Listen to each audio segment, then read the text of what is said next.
Une mosquée somptueuse, celui qui la visite ressent la grandeur de l'histoire islamique. En entrant à la mosquée, il a le sentiment d'être à l'époque des conquêtes islamiques. Il lui revient à l'esprit le grand compagnon Amr ibn al-As qui a conquis l'Égypte et en a chassé les Romains. C'est dans la cour de cette mosquée que les Égyptiens se sont unis. Dans ces couloirs, les compagnons se rassemblaient. C'est une fenêtre à travers laquelle l'islam, avec sa grandeur civilisation, a été diffusé en Afrique. C'est une université qui a formé la plupart des penseurs musulmans au cours des époques passées. Enfin, c'est une mosquée qui est restée au fil du temps un symbole de la libération de l'Égypte et un témoin de son histoire, depuis qu'elle a connu l'islam et jusqu'à présent. La mosquée d'Amr ibn al-As est située à El Fostat dans le quartier du Vieux-Caire, Masr al-Qadima. Elle est la première mosquée construite en Égypte après sa conquête de Amr ibn al-As en 20 de l'Hégire 641 après Jésus-Christ. Elle est aussi la première en son genre en Afrique. Le 21 de l'Hégire 641 après Jésus-Christ, la mosquée a été construite pour servir de centre de pouvoir et d'appel à la religion islamique en Égypte. Après la conquête d'Alexandrie, Amr a voulu en faire la capitale d'Égypte, mais Omar ibn al-Khattab, qu'Allah soit satisfait de lui a ordonné d'opter pour un lieu qui ne le sépare pas des musulmans avec un fleuve ou d'une mer. C'est pourquoi Amr, qu'Allah soit satisfait de lui, a choisi El Fostat et y a conçu une mosquée pour l'accomplissement de la prière d'El Goma. La mosquée porte son nom jusqu'à présent. Elle était autrefois connue sous les noms de Masjid el-Fatah, la mosquée de la conquête, et Masjid el-Atiq, l'ancienne mosquée, et Tag el-Gawama, la couronne des mosquées. La ville d'El Fostat, première capitale de l'Égypte islamique, a été construite autour de la mosquée. Et elle s'est étendue rapidement, surtout après l'arrivée des tribus arabes, jusqu'à ce que la nouvelle ville soit devenue la capitale de l'Égypte.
À l'époque de la création de la mosquée, sa superficie était de 50 x 30 coudées avec 6 portes. Cette superficie n'a pas changé jusqu'en l'an 53 de l'Hégire, soit 672 après Jésus-Christ. Les expansions se sont alors succédées. Le gouverneur d'Égypte, Musallama ibn Makhlid al-Ansari, nommé par le calife Muawiyah ibn Abi Sufyan, a augmenté la superficie de la mosquée et a construit 4 minarets. Les restaurations et les expansions se sont succédées par la suite par les gouverneurs d'Égypte jusqu'à ce que sa superficie ait atteint 24 000 coudées. Actuellement, elle est de 120 x 110 mètres, environ de 13 200 mètres carrés. En 564 de l'Hégire, au cours des croisades, les musulmans craignaient l'occupation de la ville d'El Fostat, où se situe la mosquée d'Amr ibn al-As. Incapable de défendre la ville, le vizir faible, Shawari, a mis le feu. La ville a été ravagée et la mosquée détruite après un incendie de 45 jours. Le héros Saladin El Ayyoubi a reconstruit la mosquée après cette énorme catastrophe. En 568 de l'Hégire, il a restauré une grande partie de la mosquée en reconstruisant la façade de la mosquée et le grand mihrab. Il a couvert et décoré la mosquée avec du marbre et il y a gravé son nom.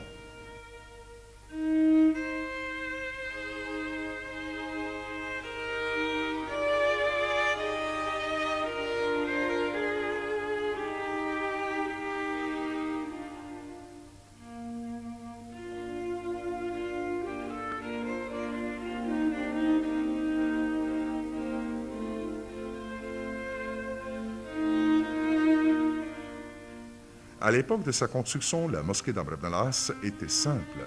Il n'y avait pas de mihrab, creux, de minaret ni de cour. Elle était entourée de routes de tous les côtés. Tout le long des époques islamiques, la mosquée a témoigné de quelques réparations et décorations mineures. La première extension a eu lieu en 53 de l'Hégire par Musallama ibn Mekhled. C'est lui qui a pavé la cour et a introduit le minaret. La deuxième extension en 79 a été faite par Abdelaziz ibn Marwan qui prolongeait la superficie de la mosquée. La troisième extension a eu lieu en 92 par Qurra ibn Shuriq qui a détruit la mosquée pour la reconstruction et a augmenté sa superficie. La quatrième extension a eu lieu en 175 par Salah ibn Ali qui a augmenté sa superficie et le nombre de ses portes. La cinquième expansion a eu lieu en 212 par Abdullah ibn Tahir qui a augmenté sa superficie à 112,50 fois 120,50 mètres, sa superficie actuelle. Il a décoré la mosquée avec des motifs en plâtre et en bois.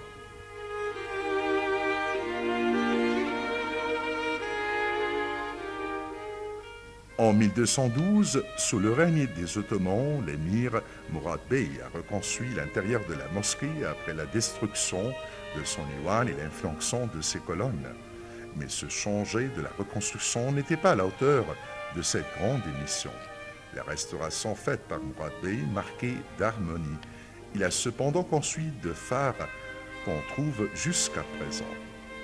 Les travaux de restauration de la mosquée d'Amr ibn al-As ont été achevés au dernier vendredi du mois de Ramadan. Mourad Bey a célébré l'inauguration et a enregistré la date de cette restauration sur des panneaux accrochés aux portes du côté ouest et au-dessus du grand et du petit mihrab. Depuis, les émirs et les rois ont l'habitude de célébrer populairement cette occasion en accomplissant la prière du dernier vendredi du mois de Ramadan.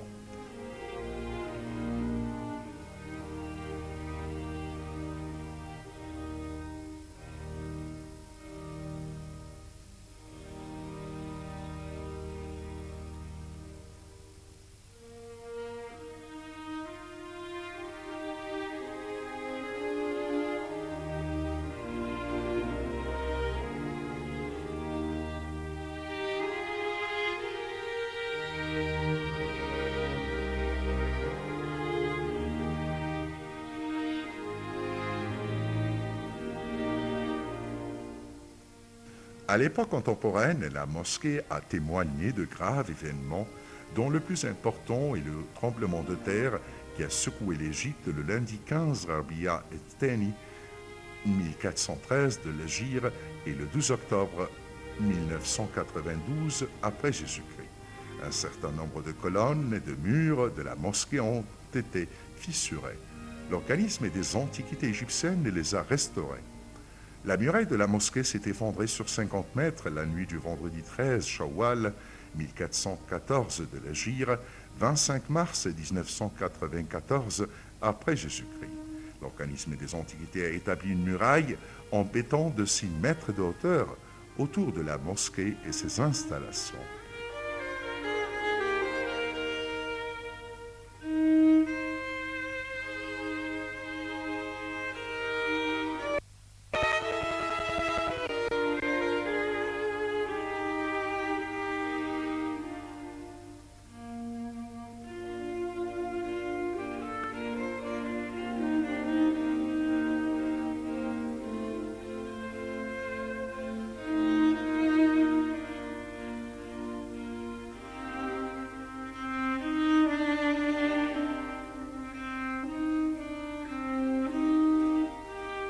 Le dimanche 5 Zulqa'da 1416, 24 mars 1996, le toit de la mosquée au sud-est de l'Iwan et de la Qibla s'est effondré. On a reconstruit l'Iwan en corrigeant les erreurs architecturales dues à la rénovation de Mourad Bey. Certains historiens affirment que la mosquée d'Amr ibn al-As comprenait une cour pour le règlement des litiges religieux et civils dont les séances se tenaient dans la partie ouest. La mosquée contenait aussi une caisse. Le voyageur Ibn Rosta a dit que cette caisse se trouvait devant le minbar et qu'elle était en forme de dôme avec des portes en fer. Les historiens affirment que cette caisse était réservée aux orphelins et n'appartenait pas à l'État.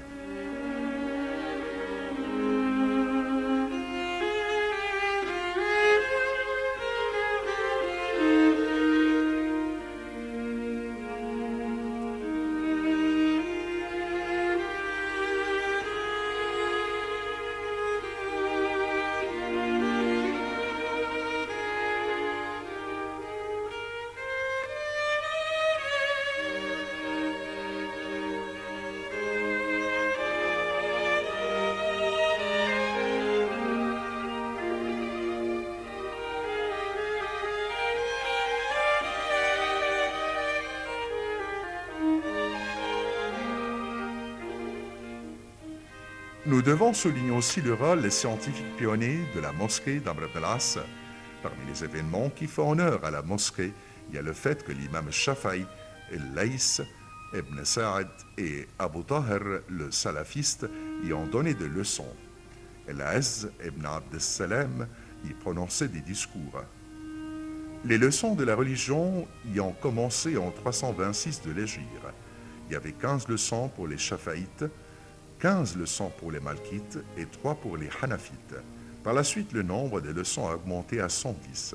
Si on considère qu'il y avait 20 étudiants à chaque leçon, donc le nombre total d'étudiants à la mosquée d'Amr ibn al-As pourrait dépasser les 2000 étudiants. En 415 de l'Hégire, il y avait une leçon de prédication pour les femmes, donnée par al-Khir el-Hagaziyya, une des femmes célèbres de son époque.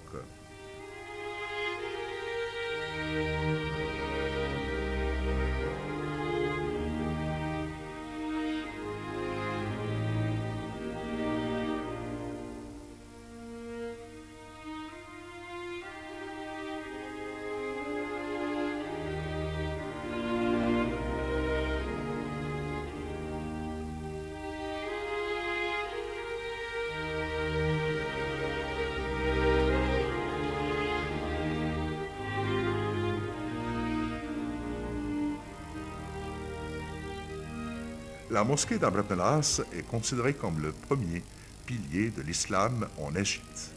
Il a joué un rôle historique et possède une grande valeur archéologique. La mosquée a plusieurs noms. Parmi ces noms, il y a Jama el-Atiq ou l'ancienne mosquée, la couronne des mosquées, la mosquée de la Victoire et la mosquée d'Égypte. La mosquée d'Amr ibn al-As est aussi la première université islamique avant el-Azhar, el-Zaytouna, el-Qayrawan. C'est pour cela que beaucoup de gens l'ont considéré comme el-Azhar, d'avant el-Azhar, car cet endroit, les étudiants ont reçu la langue arabe et la religion islamique hanafite. C'est l'unique monument islamique qui reste depuis la conquête islamique de l'Égypte. Parmi les plus célèbres savants qui ont été enseignés dans cette mosquée figurent l'imam el-Lays ibn Sa'd, l'imam Shafi'i, el-Sayyida Nafisa, el-Az ibn Abd al-Salam. La mosquée a une superficie de 13 800 mètres carrés. Elle comprend un grand nombre de colonnes, 365, autant qu'il y a de jours dans l'année. La mosquée donne sur le Nil du côté nord-ouest. C'était l'emplacement d'un jardin appartenant à Qaysaba ibn Kalsoum. Et Amr ibn al-As lui a proposé de l'indemniser, mais il a refusé, il a préféré faire don de ce parc.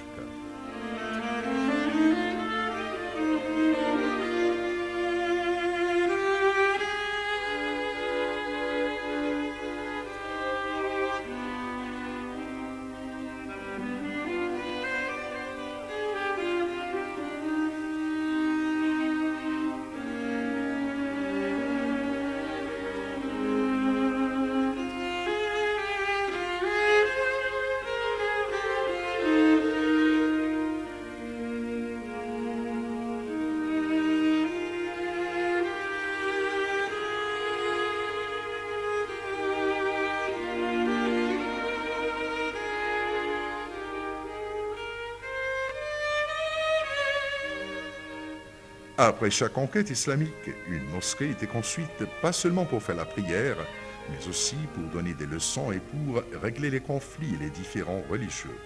Et c'est ça, ce qui s'est passé après la conquête islamique en Égypte. Au début du mois de Muharram en l'an 20 de l'Hégire, le 8 novembre 641 après Jésus-Christ. Les musulmans ont libéré l'Égypte des mains des Romains et ils ont chassé leurs partisans de la ville d'Alexandrie. Et c'est ainsi qu'Amr ibn al-As a fondé la ville d'El-Fostat pour être la première capitale islamique de l'Égypte. Le calife Omar ibn al-Khattab a demandé de ses walis de construire des mosquées pour faire la prière du vendredi. Ils ont construit des mosquées dans toutes les villes conquises cette époque comme Bassoura, Koufa, El-Fostat, les villes de Syrie, de même El-Qayrawan et Cordoba, etc. Amr ibn al-As a choisi un lieu au milieu de la capitale El-Fostat pour édifier sa mosquée. C'était une ville ronde et Amr n'y avait pas édifié de forteresse ni de citadelle car les habitants de l'Égypte s'étaient convertis à l'islam et ne manquaient aucune hostilité envers les musulmans. La mosquée a été inaugurée le premier vendredi 6 du mois de Muharram en l'an 21 de l'Hégire. Elle était la première mosquée d'Égypte et en Afrique dont la lumière a éclairé les autres pays. Elle est considérée aussi comme la quatrième mosquée d'islam après la mosquée d'El Madina, celle de Bassoura et celle d'El Koufa. Elle symbolise la libération de l'Égypte des mains des Romains et la fondation de l'Égypte islamique. Elle représente aussi l'histoire de l'Égypte depuis son entrée en l'islam et jusqu'à maintenant.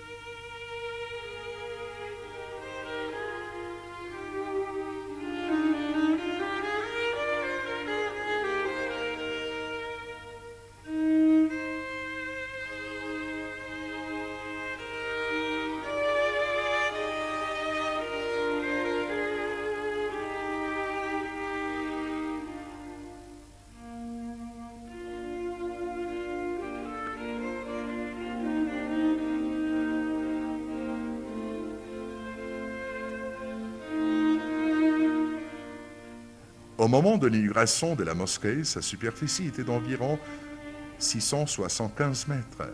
Elle avait 6 portes, dont 2 donnaient sur la maison de Amr ibn al-As du côté de l'est. 2 autres portes se trouvaient au nord et 2 autres à l'ouest.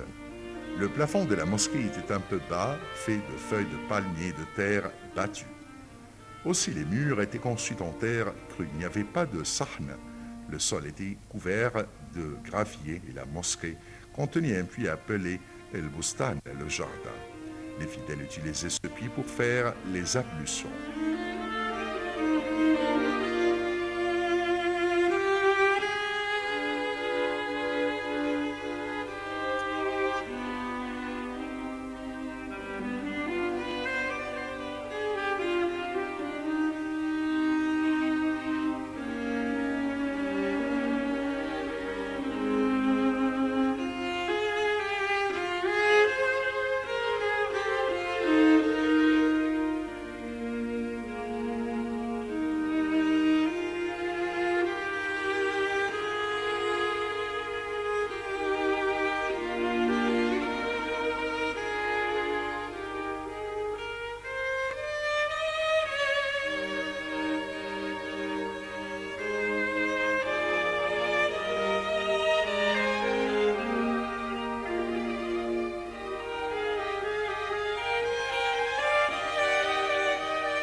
La mosquée a été restaurée plusieurs fois. Elle ne reste cet ancien édifice que sa position. Les événements en Égypte ont été changés l'aspect de la mosquée et ont causé l'effondrement de certaines parties.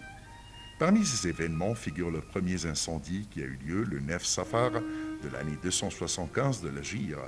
La mosquée a été brûlée.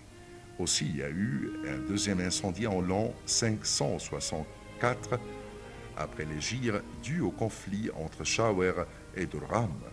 Aussi, parmi ces événements figure le premier tremblement de terre dévastateur qui a eu lieu en 702 de l'Hégire et le deuxième tremblement de terre qui a eu lieu le 15 Rabi' Thani de l'année 1992 après Jésus-Christ.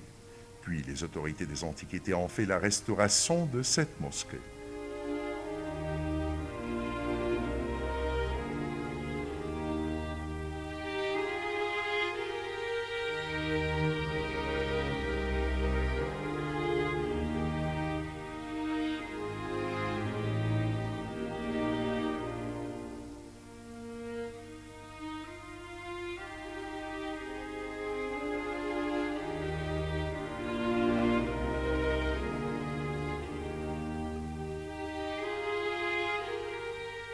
Le 24 mars 1996, le premier plafond de la mosquée s'est effondré sur 150 mètres. Cet effondrement a eu lieu dans la partie sud-est du Wak del Qibla. Il y a aussi un effondrement dans les trois voûtes, dont la plus ancienne partie de la mosquée, et ceci après la chute d'une colonne. Cette partie a été restaurée à plusieurs reprises sous les Ottomans.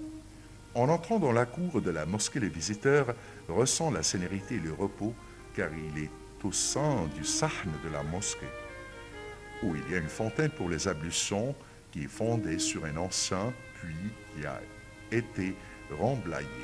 Puis au-dessus, il y a une grande coupole. La mosquée renferme une grande cour principale située sur le côté ouest et qui comprend un grand sahn couvert et entouré de 4 portiques wak avec des plafonds en bois.